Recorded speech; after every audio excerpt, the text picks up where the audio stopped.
and welcome to another episode of Triple Tap. I believe this could be episode number 21. We are fast going through our episodes. That's very, very exciting. Welcome, Kent. Welcome, Lance. How are you both this evening, and what kind of a week have you both had? I know we've all been pretty busy, so we'll start with you, Lance. Oh, well, I'm just looking at that opening video and I realised I need to get a haircut. So thanks for putting that up, Ainsley. I better get down to the barbers and get tidied up a bit, I think.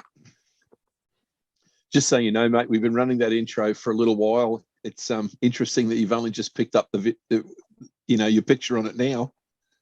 Yeah, no, your hair grows. So there's a little bit of a revelation for everybody in there. I didn't know that until tonight. So I've been wondering why I go to the hairdressers. Look, time just flies by when you're having fun, and we've all been very, very busy in TAP and working on different various projects and keeping up with the news. You know, another rate rise on the horizon there, and it's just come out, and NAB's been the first bank to pass on those full bank rises. So I'm sure mortgage owners are not very happy tonight hearing that another rate rise has come about.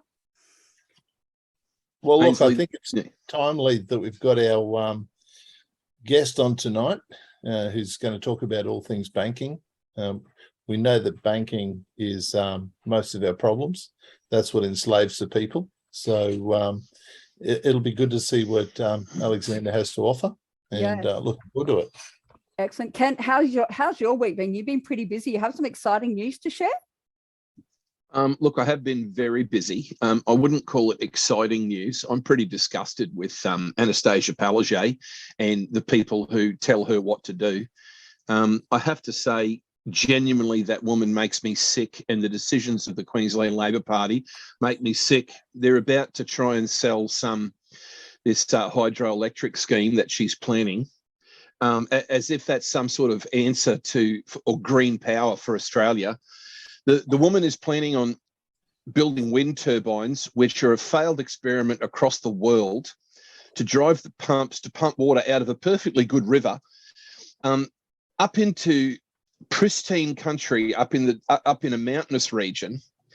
And the wind turbines won't do it. So she's going to end up using coal or something to power those pumps. All she's going to succeed in doing is creating a massive ecological mess. She's going to create power for Queenslanders that costs more than anywhere else on the planet. This woman is an absolute joke.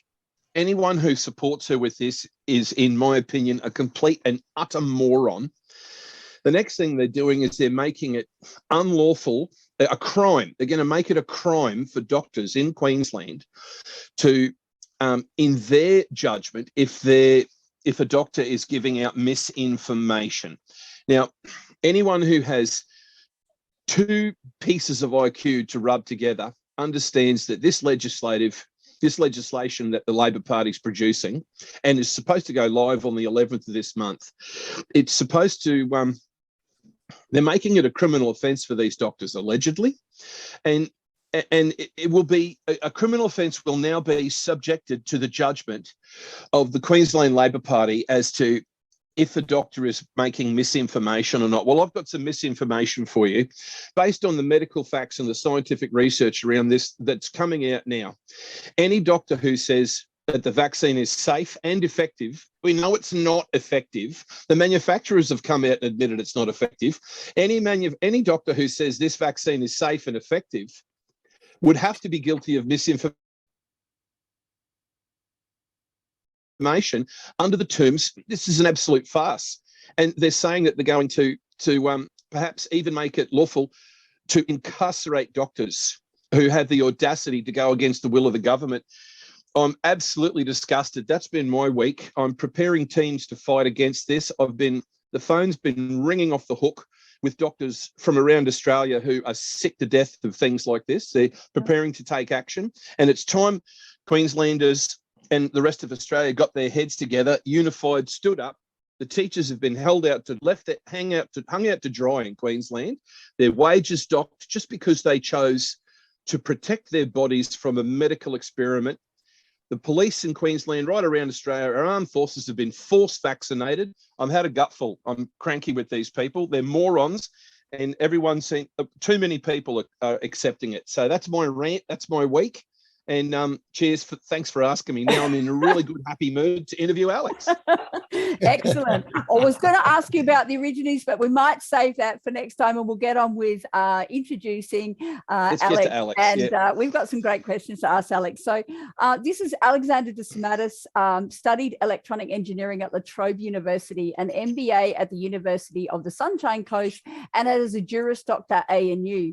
He is an inventor, an author, and a co-author of research papers in mechanical and electronic engineering, which includes holding an Australian novelty patent entitled Method and Apparatus for Calorimetry in Humans and Air-Breathing Animals, and a US provisional patent, a system for electricity generation by capturing the energy of raising solar heated air in suspended above the ground flexible multi-layer ducts. Very interesting background. Alexander has been involved in numerous blockchain orientated projects. He has a particular interest in stable coins and asset-backed cryptocurrencies. So very interested to hear what he's going to say in this area. Together with his colleagues in the Middle East and Europe, he has launched a gold-backed digital asset and are pioneering the way in issuing a range of commodity-backed digital assets. So this should be a good one, guys. So ladies and gentlemen, without further ado, let's bring Alexander onto the call. Are you there, Alex? Turn your video on and we'll get this interview underway. Excellent. Lovely to meet you. Welcome to the call. Good to meet you. After the introduction, I'm not sure what I actually do. So it sounds very nice. Thank you for the intro, and it's lovely to join you today. Okay, so we'll ask you initially, like, how long have you been involved in the cryptocurrency space, and what got you started? I was involved quite early on. I was a management consultant on the Sunshine Coast just around the time the blockchain we started taking off. And blockchain, for the purposes of this interview, you can use interchangeably with cryptocurrency until I get into some detail what the differences are. But essentially, it was a emerging field. It was really shaking up the banking space, fundraising, and these sort of areas, which I was looking to specialize in. And it was just a logical move to start to orientate myself towards this new disruptive field. Mate, before we get into crypto too much, I want to ask, look, because I'm cranky, okay, not with you, mate. I'm cranky with the direction that this world is taking. You became an electrical engineer. I know that you're an entrepreneur, and most of tonight will be about crypto, but you became an electrical engineer. There's a reasonable amount of electrical engineering expertise on this panel this evening, both from a practical and a theoretical standpoint. Mate, our Premier in Queensland and those people who tell her what to do think it's a great idea to build a massive hydro dam and pump water into that dam from far below from a river using wind turbines, mate. Using wind turbines, so-called renewable energy. Of course, all those wind turbines are manufactured by oil and coal, but anyway, whatever. So the simple fact is, mate, what's your opinion as an electrical engineer and let's face it, you've got a big smart brain. What do you think about wind turbines and the plans to do things like this? Sure. I sympathise with your opinion. I think that at the end of the day, to produce enough renewable energy to power such I guess you call it a battery, large-scale battery for energy storage, I think that it's very optimistic to think that this sort of project can be powered by renewable energy. It just so happens, 15 years ago, so I wrote a paper in a prominent journal at the time, criticizing the Steve Brack's government of Victoria for making claims that they could power the entire Wonthaggi desalination plant that they were proposing to build with renewable energy. According to the mathematics of this paper, and this was peer reviewed, it would have been impossible, feasibly impossible to actually to offset that much power that's necessary to run the desalination plant with renewable energy. I presume that attempting to do something similar on a large scale such as this with wind turbines would be just as impossible to achieve with wind turbines. I think these are promises that are made on a political level in order to gain constituent support. But when it comes time to execute, I think that if it can be achieved, it'll be a very, very expensive undertaking. Well, I'll tell you what, mate, I think that if they could hook that wind turbine up just in front of Anastasia Palaszczuk's mouth, they'd get all the hot air that they need to drive that wind turbine at warp speed. That's what I think. That's exactly what I think. Anyway, Lancy, I'm going to hand it over to you while I calm down, and then I'll switch on to my cryptocurrency questions, mate. Yeah, look, the reality is, guys, let's not focus on politicians. There's not a good one. We know they all deal with graft and corruption. They award massive contracts. They give money to charities that don't exist, all this sort of stuff. They're a waste of space. We know when they open their mouth, they just lie. So let's concentrate on something good. Cheers. 50% of Australians have no faith in the banks, Alex. They're looking for a place to put their money that's not going to be subjected to bail-in. They're looking for customer service, security, ease of operation. So what have you got to offer? What have we got to offer? I mean, aside from what we have to offer, I would completely agree with a lot of these statistics that you're presenting. I mean, I don't like using bricks and mortar banks anymore myself. I mean, they're open 9 to 5. The customer service is bullshit. Let's face it. Attempting to do anything more complex than a simple deposit or whatever can either be carried out the wrong way, or you might find yourself stuck for weeks trying to execute this more unusual type of banking maneuver that you're trying to perform. Now, from my perspective, a lot of this can be simplified by online banking and via the blockchain supported infrastructures that we now have, where you can remove intermediaries which are unnecessary for your banking needs, your banking operations, and everything happens instantaneously now. At least in the blockchain world, transactions are more or less instantaneous, and you can deliver value anywhere in the world with very little third-party interference or friction. So this is where the world is going. I think banks are trying to catch up with this now. That's why a lot of the central banks are looking to issue their central banking digital currencies, CBDCs, as we refer to them. So let's say you get your bank up and running, the service is good, the products you're delivering is good, and Amazon says, yeah, this guy represents a serious threat, and they boot you off their servers. What sort of plans, contingencies have you got to have this running autonomous and secure so that you don't suffer those problems? Well, again, it's not just me. This is a whole global movement now where these types of dinosaurs, these types of platforms that don't want to innovate, as we say, innovate or die, they're the ones who get pushed out of the market.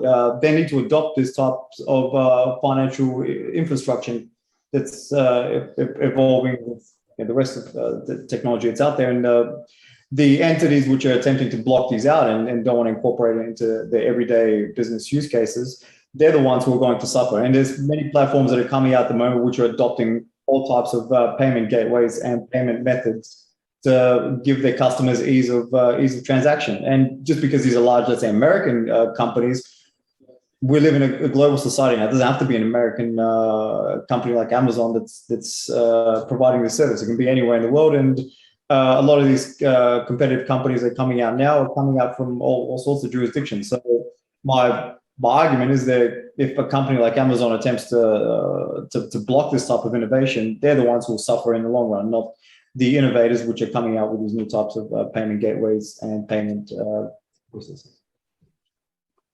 So the banking platform you're building, it's a retail platform? No, so we have several facets of our business. We have an online banking platform which is run out of Europe, not unlike your traditional banking platforms which you use, Combank and all these types of things. But this one allows for different types of payment processes, including with cryptocurrencies and other more innovative ways of getting finance, let's say for a person who's seeking to get a loan or things like that, so peer-to-peer lending and these types of new innovative processes. Now, what we're doing with cryptocurrency is a separate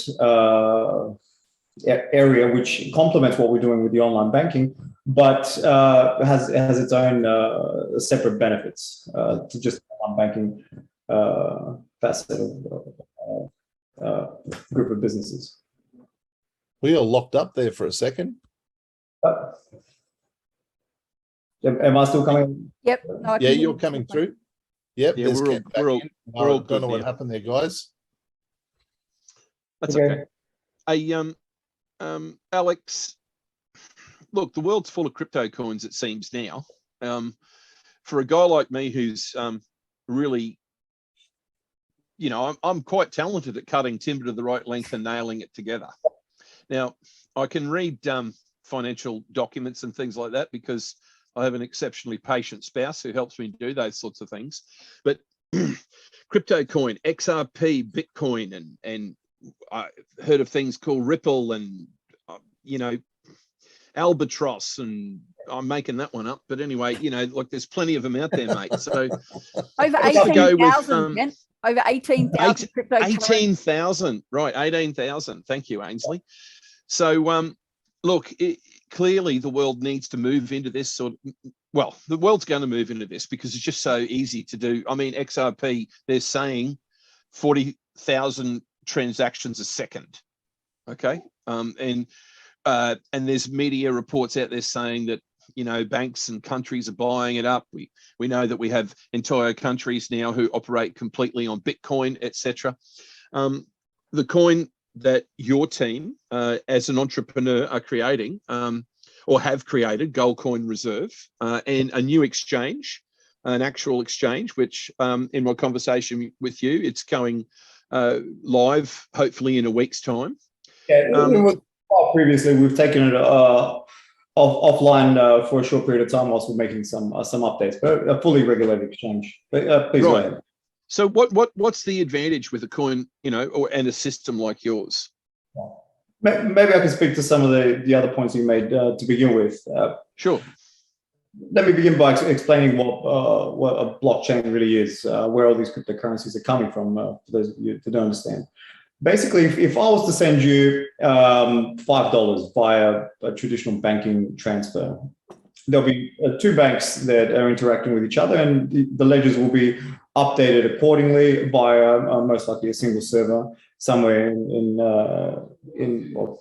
the two servers of the banks, which will communicate with each other and make the relevant updates for this transaction. Now, who can stop this transaction? Either bank can, or any other intermediary which is linked to the system can infiltrate this transaction. It can be corrupted. It can be audited. You can have all sorts of unwanted procedures take place if you're the customer which is sending the $5 and the corresponding customer which is receiving it. The way the blockchain works is essentially you have what's known as decentralization. So decentralization in this case basically means that you don't have one single server or two servers or three servers which are validating this transaction. You have millions of computers, let's say in the case of Bitcoin, millions of computers out there which are mining for Bitcoin. What that actually means in practical terms is these computers are, by solving a mathematical equation, validating transactions on this network, on this blockchain. So if they're getting rewarded part of the fees, that's what mining Bitcoin essentially becomes, for validating the transactions that are occurring when I'm sending you a little bit of Bitcoin, that $5 in Bitcoin I'm sending you. Now, what happens when you have a decentralized system such as this is that no bank, no intermediary, no country can interfere with that transaction. I can be here, you can be on the moon, and as long as you have an internet connection, I can send you that Bitcoin, you receive it within a minute or several seconds, and the transaction fees will be predictable, and these transaction fees will go to the computers which are validating this transaction. That's basically how the blockchain works. I think it really became prominent when this system was used for, I guess it's more sinister applications, when you had things like Silk Road. up and running, illegal marketplaces where people wanted to be able to transact in an anonymous way between each other and didn't want any type of third-party interference. I think what happened after a while, once people, Silk Road was shut down, everyone stopped paying attention to this whole idea of buying and selling things on the dark web, and this currency that everyone was using that was worth cents in the dollar at the time. Once people realized that, hey, this thing couldn't be stopped, you could shut down Silk Road, but you couldn't shut down this blockchain enabled currency that exists now. Everyone started piling on top of going, shit, this thing is scarce. There's only a certain amount of it out there. And the algorithm only allows for a certain amount to be minted over X many years. Every 4 years, takes double the energy to produce the same amount of Bitcoin by the mining exercise. Now, you suddenly had institutional players start piling on and investing in this cryptocurrency, and you had basically the price of Bitcoin skyrocket as more and more people started buying it, as there was a scarcity in the market for this Bitcoin. What people started inventing as well is things like Ethereum, where it's no longer just a single currency. It's a platform in itself where people can build other cryptocurrencies very easily and have Ethereum as a central point on which transactions can be paid in fees. And this suddenly becomes what's known as a blockchain network, where it's not just a single currency built on this network, it's multiple currencies on what you call tokens at this point in time. The coin is a central point to the blockchain. The tokens are the cryptocurrencies built on top of a network. And here came the ICO boom. Everyone started trying to raise money based on the fact that they could create cryptocurrencies, promise whatever they want to promise in a white paper or any type of fancy proposition to the investors, and they're targeting retail investors without having any of the compliance and scrutiny that's applied to a company which is raising investment from retail investors. Normally, you'd have a prospectus, you'd have all sorts of things that are regulated and protecting you as an investor, outlining all the risks of the investment and not overselling the potential of the project. All this went out the window. People could just raise whatever money they want because they're issuing tokens to you and not securities, not equity in their company. So they can promise whatever they want. They don't have to disclose any of the risk, and they're raising millions of dollars on bullshit ideas.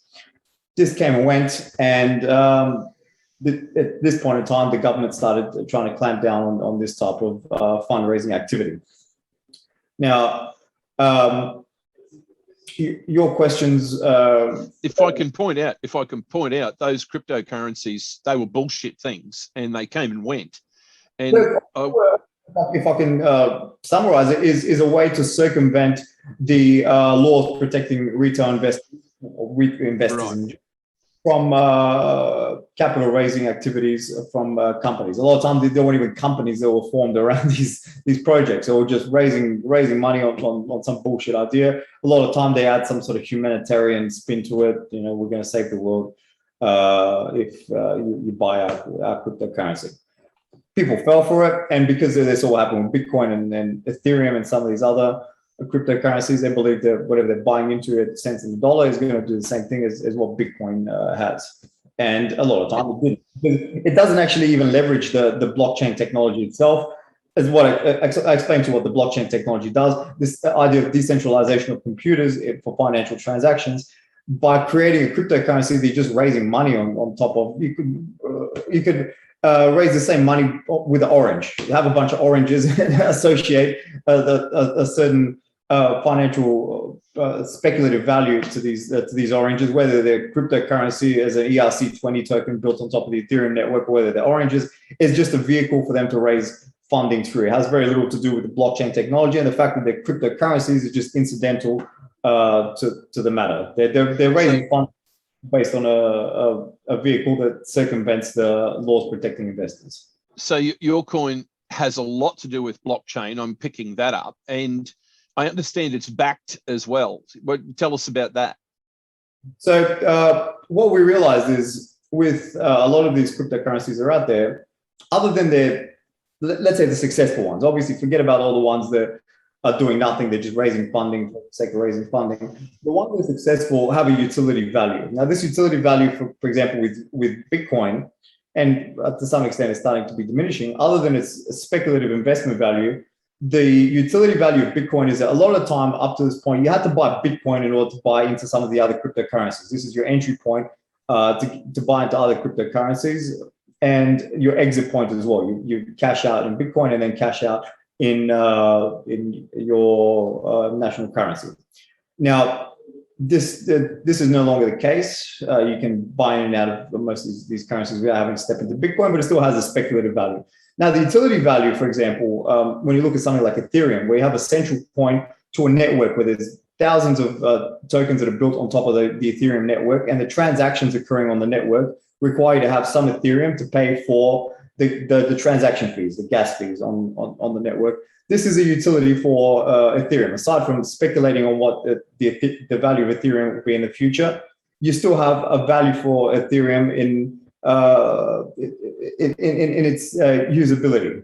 So people need Ethereum because they want to be able to do transactions on that particular network. Now, what we've built with our GCR network is something more similar to the Ethereum case than what you have with Bitcoin. We have a network where the central point is a stable coin, GCR, and this is stabilized first off via market making services on the exchanges where we're listed. We've taken it off temporarily whilst we're launching our own exchange. So for the past couple of weeks, we haven't been trading, but we're going to be relaunched again on our own proprietary exchange. Yep.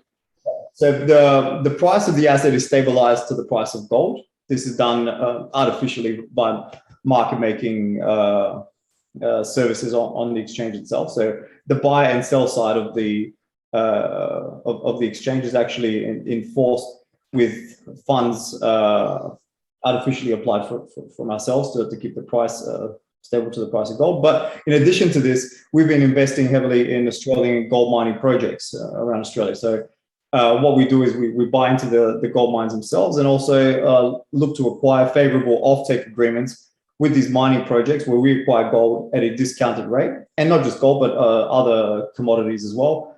And by receiving it at a discounted rate, we can then back the digital asset with the physical commodity that is acquired via these undertakings. Right, so that the coin's actually backed by gold is what you're saying?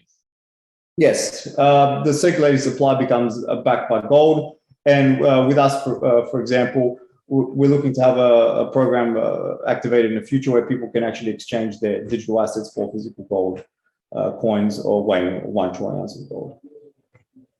Right. So yeah, sorry, go ahead.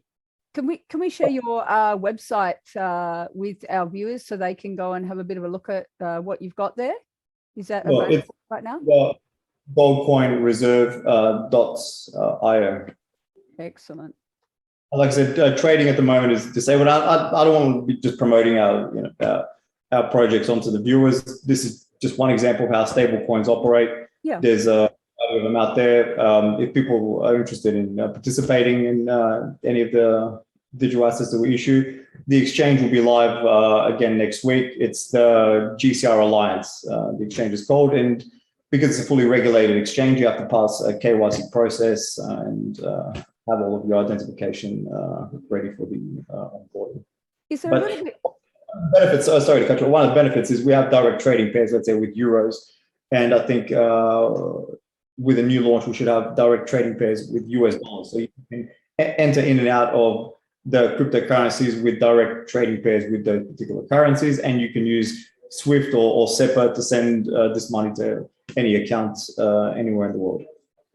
Excellent. We'll definitely go and have a look at that. Just for our viewers, because some people are very, very new to crypto, is there a little bit more, let's say, security or peace of mind when actually wanting to deal with, say, a stable coin as opposed to just a coin off the shelf out there? A lot of people say that stable coins are a little bit more, they're backed by something, so it's a little bit less risky. By something. Some of your viewers may be aware of one of the largest crypto crashes, which just recently occurred with a project called Luna, where their stablecoin, which was intended to be stabilized at the value of the US dollar, suddenly crashed. It got depegged and the entire project collapsed and caused a panic throughout the entire crypto market. Now, it just depends how well the coins are stabilized. In our case, we want to have it fully backed one-to-one with the physical commodities. That way, it's not just stabilized by the artificial market making procedures which are applied at exchanges, but is actually stabilized with the ability to convert your digital assets into whatever the asset is backed by, whether it's real estate, whether it's commodities. That's our aim in the crypto market, to have that stabilization with a one-to-one backing with the actual assets.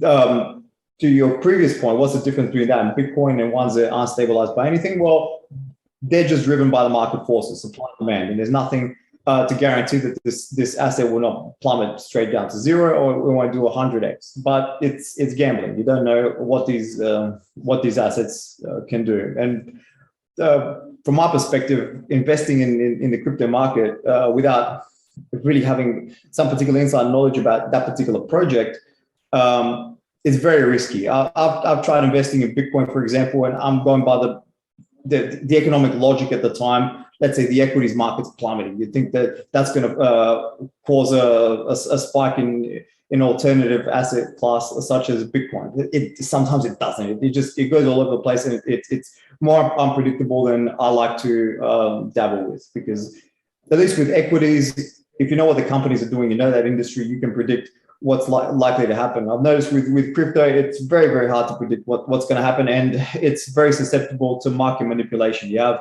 large whales in each particular digital asset group that can manipulate the market significantly. Like you just mentioned, Ripple. The founders of Ripple have an enormous reserve of their coins, which they can unleash onto the market whenever they want to get an additional cash grab. At least this was the case last time I looked into that project. And a lot of these projects have these similar issues.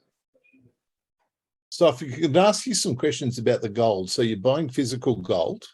Sure. Are you at a discounted rate? And I get that. Are you storing that physical gold, or is that held in someone else's repository? Well, that's a beautiful thing. You can extract it as necessary. The way that we look at it, as long as the gold can be extracted, and there's regulator reports showing how much gold is in the ground, and it can be feasibly extracted out of the ground. The best place a lot of time to keep it is in the ground. It's safer in the ground than outside of the ground once it's extracted. But it can't just be in the ground in a mine that is never going to get, let's say, community support, or the resources in the ground aren't proven. It has to be something that's backed by regulator reports which indicate how much gold is in the ground, and it's reasonably feasible for that gold to be extracted, and the mining licenses there and so on. Right. Okay. So are you using that gold to create liquidity on any of the trading platforms?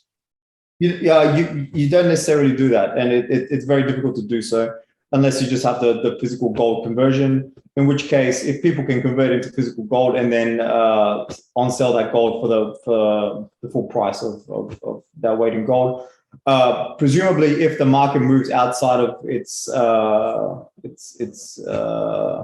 asset-backed range, people would take advantage of what's known as arbitrage in the market, and they'll take advantage of any gains that they can make by converting into the asset and then selling it and then making a profit. So this would normally stabilize the price of the asset, but in our case, this is still somewhat premature. It's stabilized by the market making services on these exchanges, which market making services essentially, like I said, artificial buying and selling of the asset to stabilize the price of it. So you have your buys and your sells on these exchanges. People can sell against the buy orders, they can buy against the sell orders, but the market stabilizers basically add that liquidity into the market to keep the price stable at the point which you want it to be. Yeah, no, I'm talking about liquidity, like putting $150 million worth of gold on the Singapore exchange, and then they issue bonds against it, but you never actually sell the gold. Yeah. Well, this is very similar to what we do, except we do it instead of using bonds, we do it with digital assets. Right. Okay, that makes perfect sense. That gold value rather than bonds. Yeah. But it gives you, if I may, it gives people the ability to transact these particular digital assets more so than you can with the bonds. I mean, With cryptocurrencies, you can compartmentalize it, I think, to 16 decimal places. You can transact back and forth between numerous entities anywhere in the world at the push of a button. You can store them anywhere in the world and have very secure, sometimes anonymous accounts which hold these types of assets. And I'm not just speaking about our cryptocurrency, but cryptocurrency in general. You can't have the traditional bonds. I mean, how liquid are bonds? How quickly can you and I transact with bonds and use that? Well, they're finding bonds at the moment to be pretty worthless, aren't they?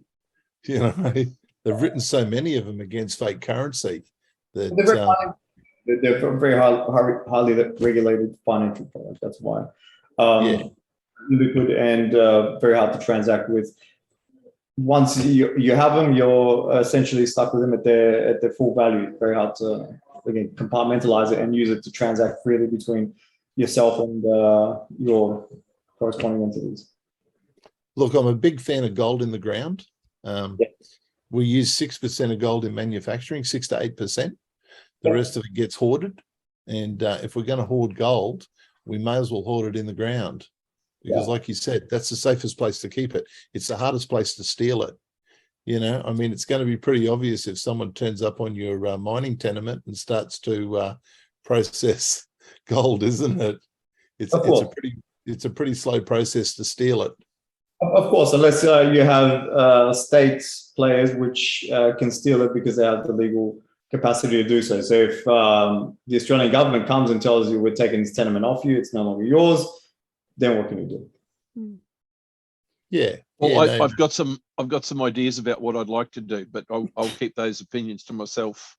Well, the argument here is that if you have your gold in a digital format where it's in a crypto wallet that is anonymous, you can have it anywhere in the world, and you have a set of 12 words which can open up this wallet remotely from anywhere in the world. You can lose your phone, you can lose the wallet physically itself. I mean, you can go to jail for 20 years, whatever happens to you. You can be in a coma for 20 years. You wake up from it, and you'll be able to reopen this wallet from Uruguay. You can be on the moon, and you can reopen this wallet remotely from anywhere in the world, and no one could have had access to this wallet in this period of time. So this is like gold that you can keep with yourself virtually anywhere you go, and no one can access it. And unless you have KYC enabled wallet, which you should. I'm not promoting that you shouldn't, but if you have an anonymous wallet somewhere, I mean, this suddenly becomes a way for you to protect your wealth. No one knows that it's there. If I had $1 billion worth of Bitcoin sitting in a wallet right now, and this wallet only exists in the form of 12 words, which I have inside my head, and I can open this wallet anywhere I want at any time. No one knows I have this money. Nobody can interfere with it. Nobody can open that wallet other than me with those 12 words. No government, no bank, nobody can interfere with that $1 billion worth of Bitcoin, which is sitting in this wallet. Now, if I want to send that $1 billion worth of Bitcoin to any of you, ladies and gents, I can do this at the click of a button. It will cost me 50 cents, maybe $1 in transaction fees. It will happen within minutes. It will be transparent on the blockchain. People will see that $1 billion was transacted between two accounts on the blockchain, but no one will know who these two accounts belong to. And you'll receive that $1 billion anywhere in the world, on the moon, if you can get the internet access. Mm-hmm. And that transaction will occur seamlessly without any interference from any third parties. Now, if I try to send you $100,000 from here and you're in Malta or something, or God forbid, I'm using like a Cypriot account or any account associated with a country that's been blacklisted on the international banking forum, then I'll get asked a million questions. You probably never receive that $100,000. We'll have 100 contracts or whatever it is that support this transaction. It may go through, may not go through. It may bounce back. It may just be held in limbo for as long as we're alive. I mean, I've had very bad experiences trying to send even a small amounts of money back and forth on international transactions such as this.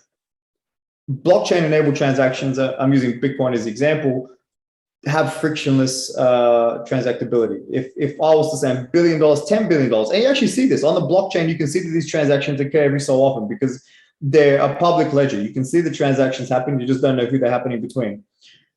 Billions of dollars can be transacted in seconds without any interference from anybody. Nobody knows who these accounts belong to, and nobody can interfere with those transactions. And again, that person can then destroy that particular physical wallet that the Bitcoin is associated with and just remember those 12 words, and they can open up that wallet whenever they want to, anywhere in the world. Once again, that's the power of blockchain. That's what it enables on the banking level.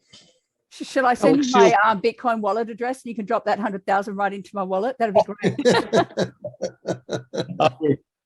It's that simple. It really is. It really is that simple, and that's why I think people saw it as such a threat. And believe me, I'm not coming in as a Bitcoin evangelist here. This is just the power of blockchain. It's not necessarily Bitcoin. It can be any one of these cryptocurrencies that's blockchain enabled. Bitcoin just happens to be the first one and the most prominent that everybody knows. Yep. A lot of people get quite scared when it comes to cryptos. They feel that it's quite risky, you know, like any investment, there's low risk, medium risk, high risk. What kind of strategies? Because of the lack of regulation in the market, like I said, people can reach out to retail investors without having any of the precautions that are afforded to them through the traditional investment regulation and legislation that's in place to protect investors from scams.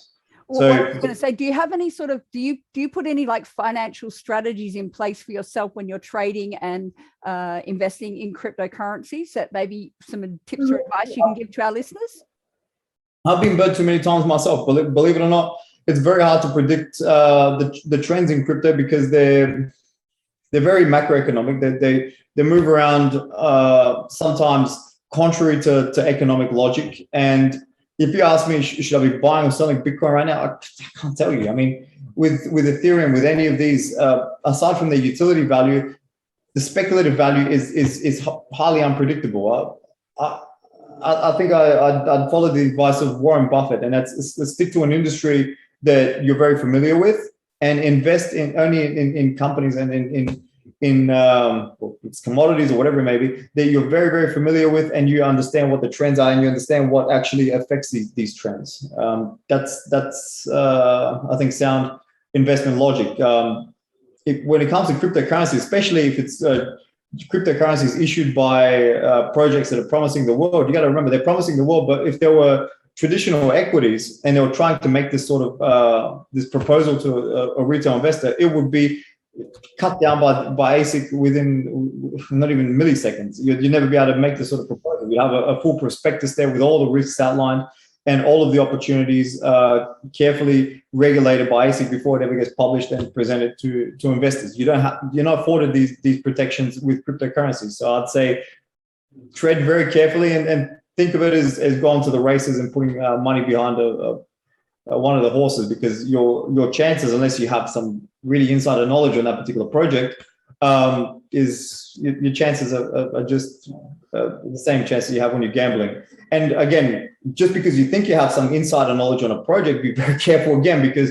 these projects know that this is what people are looking for, and they will try and manipulate this type of investor behavior. They'll make it look like you're in some type of inner circle with that project and you're getting inside information that others aren't getting. So again, something that would normally not be allowed by the regulator when the projects are trying to tap into investors and investment. In the crypto world, this is something that regularly happens. So again, please be very careful. Yeah. That's a nice tie into a question from one of our viewers. Do you have any comment or know anything about the Lobster? Lobster's been very big promoted over the last couple of years. A lot of tokens coming out on the Lobster wallets. Do you have any comment to make about Lobster? I don't in particular, is Lobster a wallet or is it some type of project? Is there a coin associated? Is there some sort of investment? A lot of coins are coming out on the Lobster wallet. Is it a type of wallet? Yeah. I'll just say, again, tread very carefully. You're not afforded the same type of protections that you're afforded when you're investing in other types of assets and securities. So just because it's coming through some Lobster wallet, it's promoted very well, that doesn't necessarily mean anything. I can take you through the timeline of most projects in the crypto world, how they come to be. The successful ones that you will be familiar with, like all these Shiba Inus and all these sort of things. Yeah. What normally happens is you get a team of people, you get hopefully a couple of guys that are well known in the crypto world. You reach out to some angel investors and VCs. They're at that point in time are more or less in on the investment strategy. you get, let's say, $2, $3, $5 million together, and you pump most of that money into listing the project on secondary markets, so on exchanges like Binance and all this type of stuff, and the rest on promotion. So you pump the shit out of these coins through the promotion of the coin to retail investors. You promise the world to them, again, because you're not restricted to do so by the regulators, and you pump some liquidity into it. So you buy up some of your own coins to pump the price up.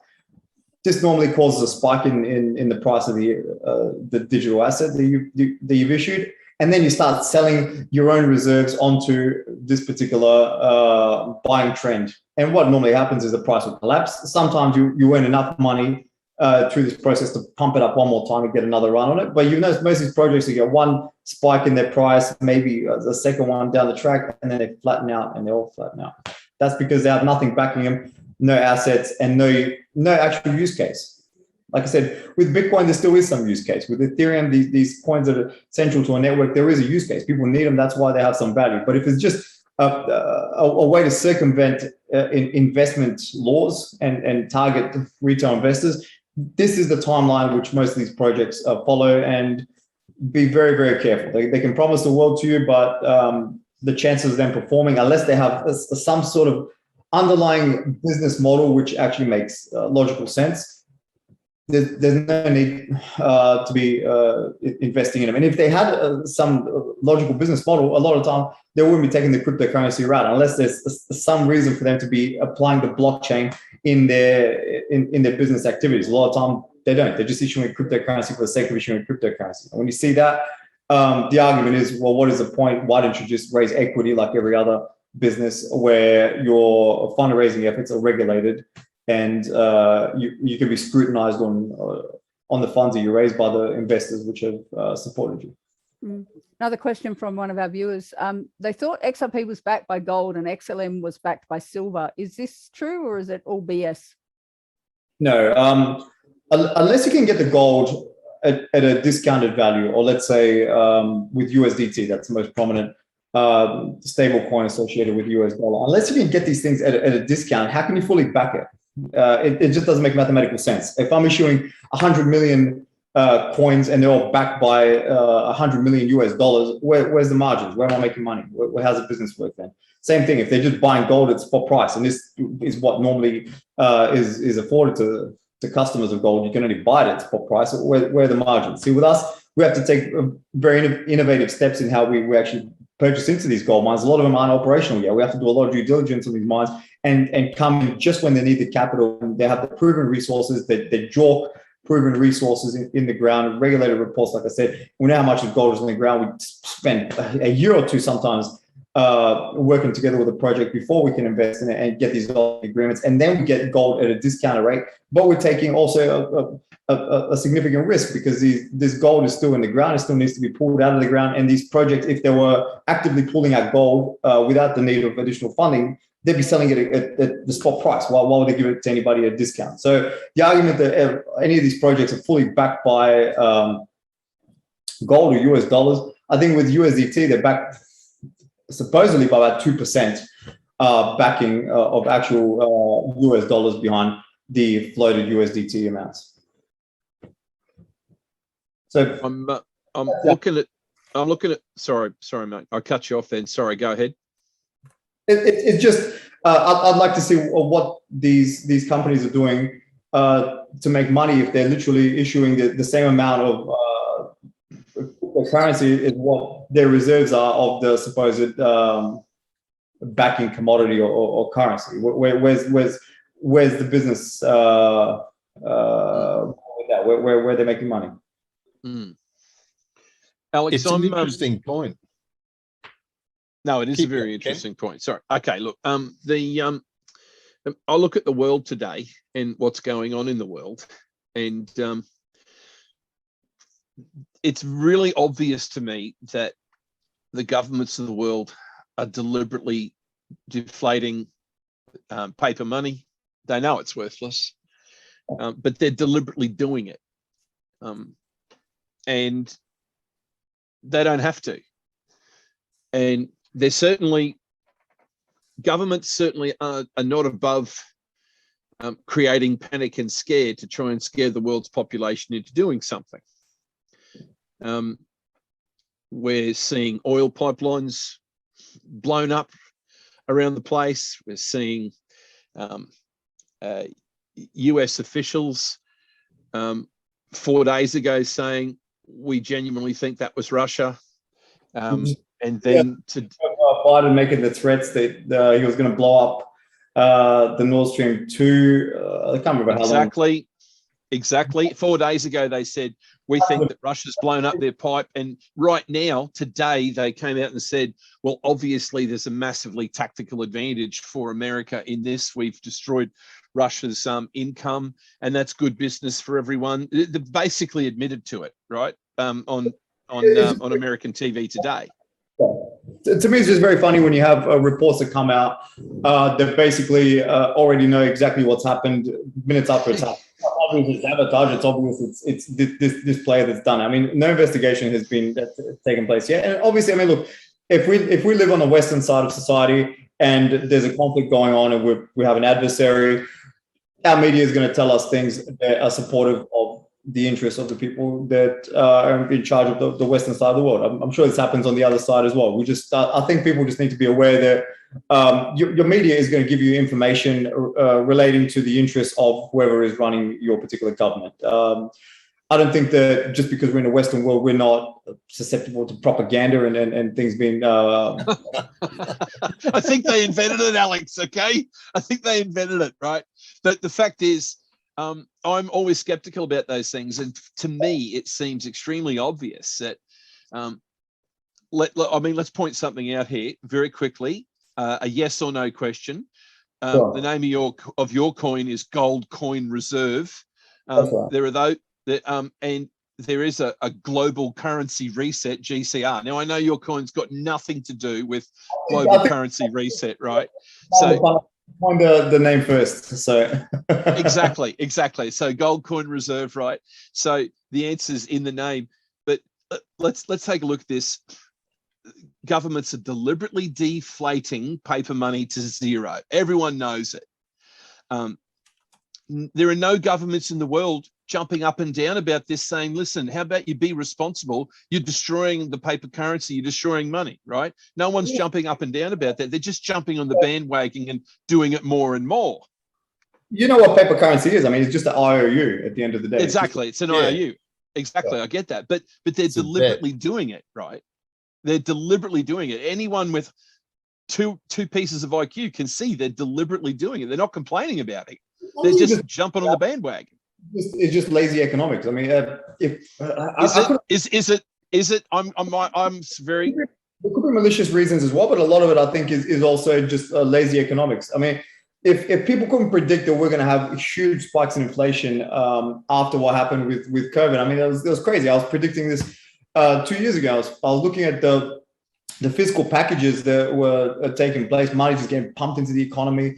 You have a quantitative easing, essentially printing money in order to pay for all of these fiscal packages. What does that mean? I mean, you're printing money. You're basically devaluing the currency. What's going to happen? You're going to have inflation. People were saying to me, "Well, how do you know the gold price is going to go up?" I'm like, "Well, gold price is it's a hedge against inflation. If you look at what an ounce of gold could buy you 100 years ago and what could buy you today, it's relatively the same. It's similar. What could a dollar buy you 100 years ago? What can it buy you today? It's nothing. Exactly. But that's what it is. That's what it comes down to. If you ever want to look at what inflation is really, the price of gold and how it's continuously rising. That's why you can always presume that gold is going to continue rising over the years, because it always has, and it's always been a hedge against inflation. As long as there's quantitative easing and governments are printing money in order to solve their economic woes, this is what's going to happen. You're going to have spikes in inflation. So I point this out. Critical thinking, everyone. Engage your mind. Think about what's going on. Think about the forces in the world. Can you trust them? Probably not. Make a decision, and in the conversation, you make your own decision. And in our conversation before we had this interview between you and I, you pointed out it's a privilege to make your own decisions and sink or swim on your own decisions. Get educated, be intelligent. Manipulated you. At least you made your own miscalculation. You can stand by your own misjudgments, and at least you know no one's fooling you. You're stuffed up. You miscalculated. That's, to me, that's far easier to digest than knowing that I'm just going by one side of the story that's being fed to me, and I'm not putting in the effort to hear all sides of the story and applying my own critical thinking to come up with my own decision. If I miscalculate, then hey, everyone makes mistakes. But if I'm just going with what one side of the story is telling me and I'm believing it just with complete blind faith, then if I'm getting manipulated, I can blame myself for being a dumbass and just listening to what people are telling me to do and not taking into account Exactly. that, the ninth man giveth at the other side. These are people with their own interests. And a lot of time when people have their own interests, they're willing to manipulate the people around them in order to get to those or to make those interests into fruition. So at least take everyone's side and apply your critical thinking and knowing that everyone's got their own interests at play. Try and figure out what's going on your own. Otherwise, I mean, if you're getting manipulated and you're getting taken advantage of, it's your own fault. I mean, what can I say? Yeah, absolutely. Alex, all the reserve banks of the world at the moment are all moving towards a digital currency. Yeah. Is that principally because they won't be able to control some of these cryptos? Because you can transfer that money to A to B to C to D in fractions of a second and they'll never know where it is. Yeah. Actually, our development team, which built the GCR network, they're the ones who built the first CBDCs out there for the Lithuanian central bank and several others. Now, we believe that parts of the technology are very positive bits of technology. You can interact with the central banking interfaces that are out there if you're built on a similar type of blockchain network. Now, aside from that, and the benefits that people gain from cryptocurrencies, I think that there are some very sinister applications of CBDCs as well, which I think your listeners may or may not be aware. I mean, for example, at the moment, you can still have a hidden bits of Australian cash lying around. You can have money stashed away. You can do somewhat anonymous transactions. Once the Reserve Bank actually issues their own crypto version of the Australian dollar, all of this is now monitored. Just like with the other cryptocurrencies like Bitcoin, everything is on the public ledger and everything can be monitored and no transaction is actually unaccounted for. Similar thing can happen now with the Australian dollar once it has its crypto counterpart issued. And unless it's a public blockchain where people have the ability to run this blockchain outside of any centralized interference, having a blockchain-enabled system that is run from a central entity and interfered with by, in this case, a government entity, you can actually have all of the negatives of blockchain stacked on top of all the negatives of traditional banking. So you can have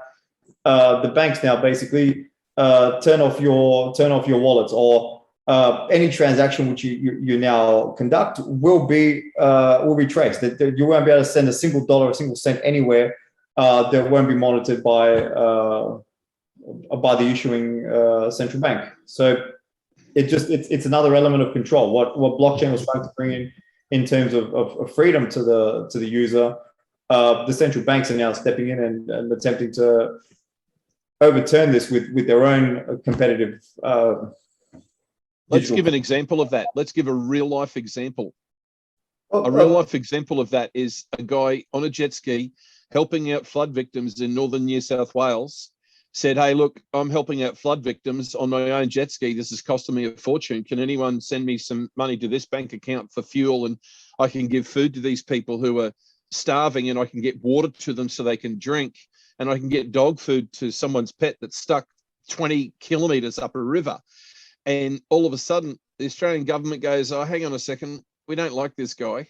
He's making us look bad. Let's freeze his bank account.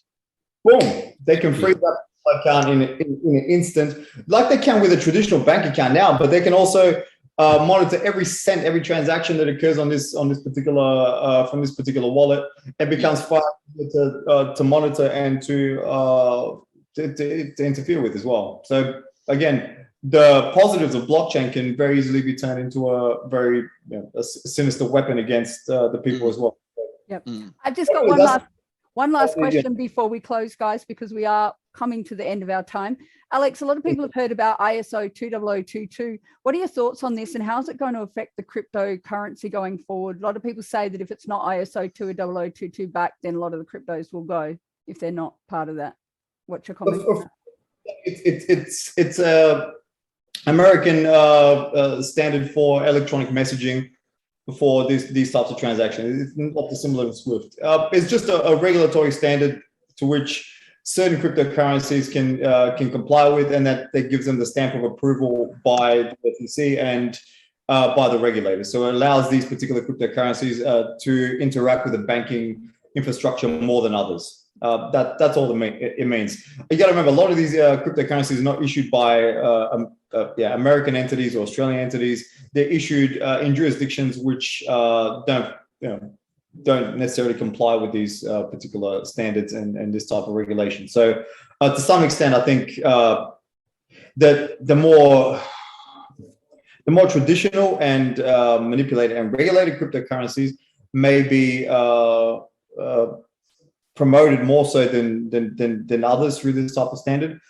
But I don't think it will be enough to stamp out all of the other players in the markets, just simply because there's too many other jurisdictions to issue these types of currencies from. But again, always back the blockchain technology and what these currencies are actually doing as a utility to the market, more so than just an investment vehicle for somebody's project they're trying to raise money for. Because again, you're at very much a disadvantage as an investor because you're not afforded any of the regulatory protections that you normally have investing in securities and other such financial products. So I think that's the main thing for people to watch out for. These types of standards, like I said, all it does is it basically it's something that is approved by the SEC, if you want to look at it that way. Ken, Lance, have you got any last questions before we wrap up? Yeah, look, I'd like to ask you a purely moral question too, and it's pretty simple. Is your goal to be insanely wealthy? And if it is, what do you plan to do with that wealth?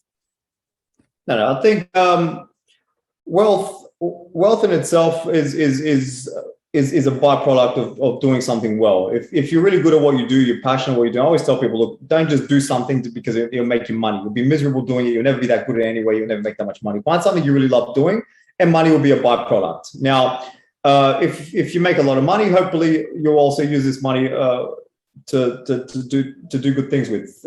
I think there's certain layers in society where it stops being impressive, let's say, what type of cars you drive around the people in your particular social class. You get to a social class where you impress the people around you by what you do for others. What is your impact in the world? I mean, if Elon Musk was to buy the most expensive Lamborghini in the world now, would anyone give a shit? Or if you had the most expensive watch, it doesn't impress anybody. It's what you do with the money on a larger scale to influence other people's lives that starts to matter. So to be insanely wealthy comes with a lot of responsibility, and it's not just about how you spend your money, because like I said, you enter into a class where no one gives a shit what type of clothes you wear, what type of watch you have, what type of house you have. You get to a certain class where all that really matters is how this money influences the people around you on a public scale. And so if people are looking to become insanely wealthy, this is what they're stepping into. And like I said, if you're surrounded by those types of people at the same sort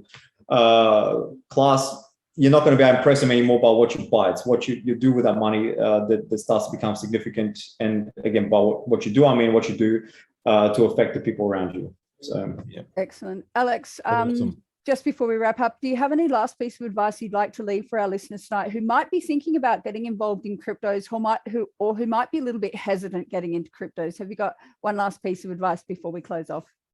Like I said, be extremely careful. The normal protections that are afforded to you through the regulators that are normally not there, don't spend any more than what you can afford. Be prepared to lose it. Yeah. In any of the you invest in it. We saw even with stable coins, it's completely possible for these stable coins to collapse, like what happened with the Luna project. Don't ever invest anything more than what you can afford. Diversify your investments, put them in asset classes that wouldn't be affected by the same types of economic shock. So put some behind real estate, maybe some behind crypto companies, invest in things that are not correlated with each other under the same economic conditions. So if there's a massive, let's say, constriction in the market and the equities market gets constricted, it's good to have some money in gold, because gold normally has a it's inversely correlated to these types of markets, and so on. So always diversify well with inversely correlated asset classes. Excellent. Well, that's some great advice there, guys. Diversify, don't put all your eggs in one basket, and don't invest more than you can afford to lose. Alex, it's been absolutely enlightening speaking with you tonight. Obviously, we'd love to have you on further again down the track, and maybe find out a little bit more about how Gold Coin Reserve is actually going a little bit further down the track. But it's been absolutely lovely having you on and finding all about cryptos. It's certainly an area that interests me very much. So it's great to hear from you. So Kent, Lance, thank you for joining me, and everyone else, thank you for joining us on tonight's episode, and we look forward to seeing you next time on Triple Tap. Bye for now. Thank you. Thanks, guys. Thanks, everyone.